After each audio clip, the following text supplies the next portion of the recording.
Yo, what's up germs? Welcome back dito sa ating channel.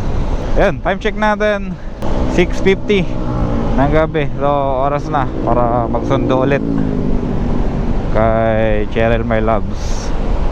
Ayan, punta ulit tayo ng Ortigas Center dito banda sa may Robinson Galleria. At habang papunta tayo doon, pagmasdan natin yung kalsada, kung ano yung mga observation na makikita natin. Kapagod, kakatapos lang ng trabaho natin, kakatapos lang ng mga binibuild natin na wiring. Bumubuo kasi tayo ng mga harness, MDL and horn harness para sa mga motor like ADB, ADB 150, ADB 160 version 1, ADB 160 version 2, and ADB 160 version road sync. Ayan. Tapos sa mga Honda Click naman, ayan, from version 1 na Honda Click to version 4. Ayan, bumubuo tayo ng mga harness, MDL and horn harness. Ayan ha, malinaw yan. Magkasama na kasi yun, magkasama na yan. Magkasama na yung dalawa na yun kapag nag-i-install tayo. Ngayon, kung gusto naman ng customer na parang MDL lang or busina lang, gumagawa naman tayo ng ganun din. Pero sa ngayon kasi, mas marami talaga yung demand sa mga MDL tsaka horn, kasi mahina yung stock na ilaw ng mga motor, mahina din yung busina. So kung medyo nadidiliman na yung rider, syempre automatic papakabit ng ilaw yan. Ngayon yung ginagawa kasi nating harness, yung mga binibuild talaga natin, yung tayo mismo yung gumagawa. Talagang ano, talaga makikipagsabayan talaga sa tiba yun. Warranty namin sa mga binibuild namin na harness nasa 2 years. 2 years ha, ano yun, yun yung realistic na binibigay namin sa mga customer namin. Yung mga lifetime kasi hindi realistic yun. I-explain ko sa inyo kung bakit sa mga susunod na video natin. Kasi nakakatawa yung mga lifetime warranty na ganyan eh, pang-akit. Anyway, so sa atin 2 years yung realistic na warranty natin sa harness. So kung may masira, may bumigay, papalitan. Kung hindi maayos, palitan natin ang buo. Palitan natin ang buong harness. Tapos meron din tayo mga pang Yamaha like Aerox version 1 hanggang version 3. And then Aerox, NMAX version 1 hanggang version 3, yan. Meron din tayo, available din yung mga ano na yan, available din yung mga harness na yan. Tapos syempre sa mga big bike, mga on the spot natin na harness, ayan, yun yung medyo nakakapagod talaga, yung mga on the spot na harness na ginagawa natin, kasi on the spot eh.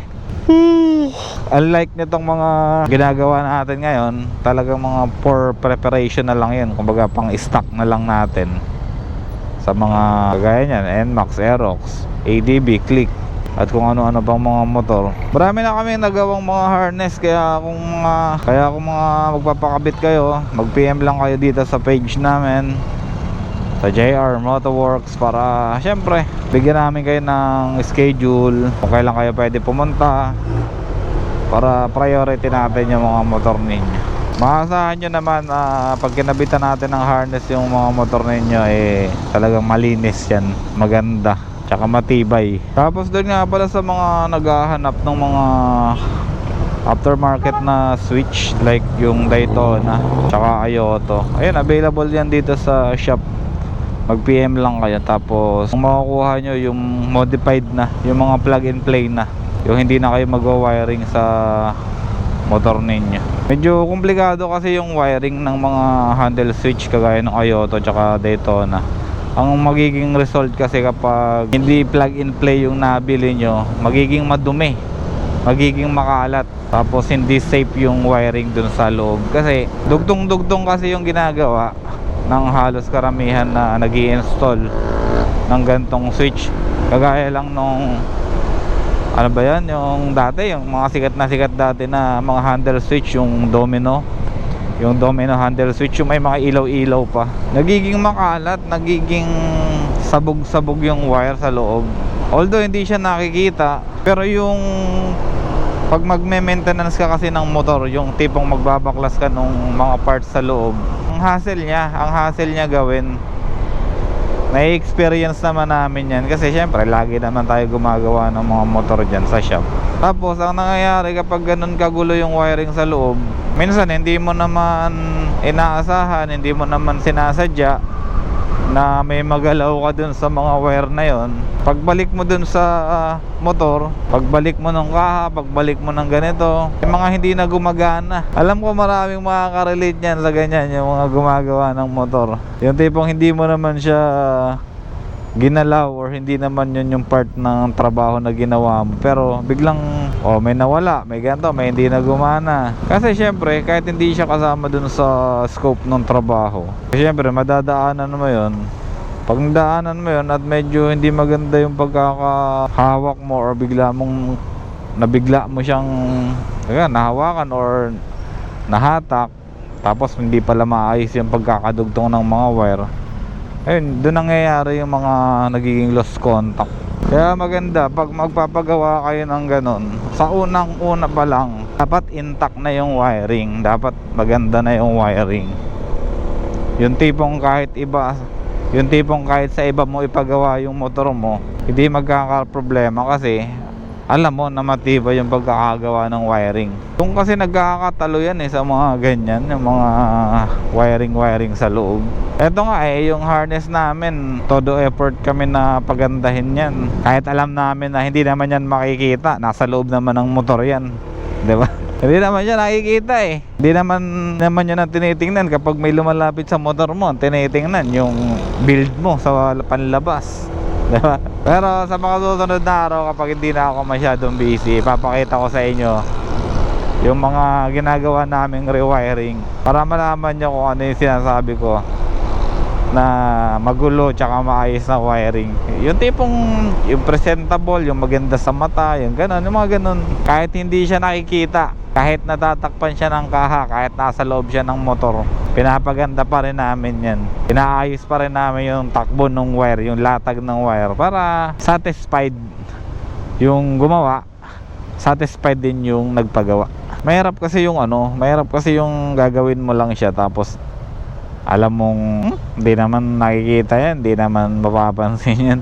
Pag sinarado mo yung motor mo, wala na yan, hindi na yan makikita. Ano ba nakikita sa labas ng motor, di ba? Puro kahan naman to. Tapos kung naked yung motor, eto lang naman nakikita, di ba? Ipapakita ko sa inyo yung mga yung mga na-develop na natin, yung mga na-improve na natin.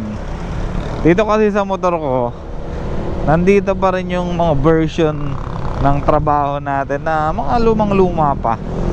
Siyempre nag-evolve tayo through the years, di ba? From 2021, na ngayon, 2026 na ngayon. So malapit na tayo mag 6 years. Sa February 2027, magsi 6 years na tayo. So yung span na yon, yung taon na yon na ginugol natin, puro improvement pa rin ginagawa natin sa mga wiring na ine-invento natin. Meron nga kaming meron akong kagrupo si Kuya doon. Yung motor niya ADB 150. Sinauna pa yung wiring na yun. Parang version 1 pa yata yun. Natatawa ako pag nakikita ko yung wiring niya kasi talagang sabog-sabog talaga yung wiring niya. Although hanggang ngayon gumagana pa kasi matibay naman yung mga wire na ginamit natin sa kanya, pero yung flow ng wiring nun talagang hindi pa maganda. Kasi matatawa ka nga pag nakita mo yung mga old version mo, yung mga dati mong gawa, matatawa ka rin talaga. Kasi pag kinumpare mo siya ngayon sa mga bago mong gawa, talagang sobrang layo na nung itsura. Sobrang layo na nung itsura, sobrang layo na nung natin, yung way natin dun sa before na mga gawa natin nung early 2021. Almost 6 years na tayo. Almost 6 years na yung JR Motoworks. So marami na tayong nabago, marami na tayong pinalitan, marami na tayong in-improve. Kaya ayun. maganda yung kinakalabasan. Nakakapagod talaga, nakakapagod. Totoo lang, ako everyday, pagod naman ako everyday.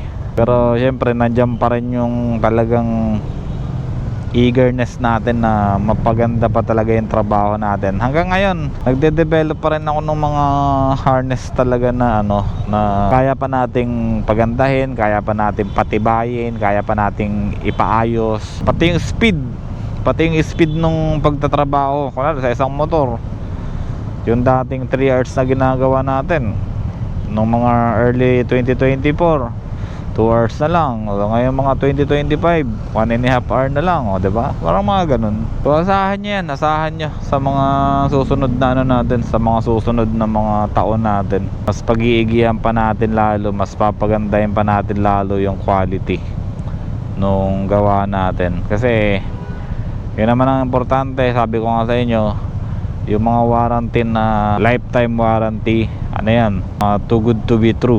Ito lang, pag-uusapan natin ng mas mahaba yan, yung mga lifetime warranty na yan. Masyadong mapangakit. Ako never ko naisip na mag-offer ng ganun. Hindi dahil sa mahina yung quality ng gawa natin. Marami kasing factor na dapat isaalang-alang pagdating sa mga warranty na ganyan. Manufacturer nga ng motor hindi nag-o-offer ng lifetime warranty. Lifetime. Well engineered na yan, tsaka well supervised na yung mga product nila. Cutting edge technology pa mga gamit nila. Tapos di sila nag-o-offer ng lifetime warranty. Tapos tayo mag-o-offer tayo ng lifetime warranty. Ay lang. Dito sa Garnet Road na to, binubuksan ko yung ilaw ko kasi sobrang delikado ng lugar na to. Kung madadaan kayo dito, ingat kayo dito. Madami tayong kalaban sa lugar na to.